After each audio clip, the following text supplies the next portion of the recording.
चला, आज आहे आषाढी अमावस्या, म्हणजे आषाढ महिन्याचा शेवटचा दिवस आणि आषाढामध्ये बहुतेक ठिकाणी पुरणाचा स्वयंपाक केला जातो. त्याच पद्धतीने आज आम्ही देखील पुरणाचा स्वयंपाक करतोय आणि देवानी इथे पुरण परतून घेते आणि मी भज्याची तयारी करते.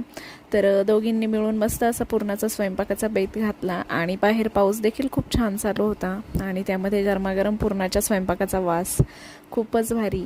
आणि आता भज्याची जी तयारी आहे ना ती माझी झालेली आहे. तर स्पेशली तिला माझ्या हातचे भजे खूप जास्त आवडतात, तर मग मी भजे करते आणि एक साईडने भात देखील तिने टाकून दिला आणि आमटी पण झालेली आहे. तर आषाढ महिन्यामध्ये बऱ्याच ठिकाणी सवाष्ण जेवण पण केलं जातं. तर आमचं ते काही करणं झालं नाही, त्यामुळे मग आज आम्ही पुरणाचा स्वयंपाक करून दोन्ही करायचं ठरवलेलं होतं.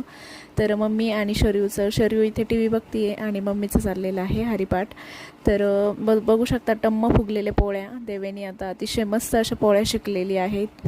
तर सुरुवातीला तिला एवढ्या जमत नव्हत्या, पण आता ती एकदम स्वयंपाकामध्ये परफेक्ट झाली आहे. आणि एक साईडने मी लगेच भजे वगैरे काढून घेतले आणि दोघींनी मिळून केलं ना तर पटापट स्वयंपाक पण होऊन जातो. तर भजे पण खूप छान झालेले होते आणि अगदी सगळा स्वयंपाक इथे तयार आहे. आमटी, भात, पुरणपोळी, भजे, पापड. तर तुम्हाला आवडतं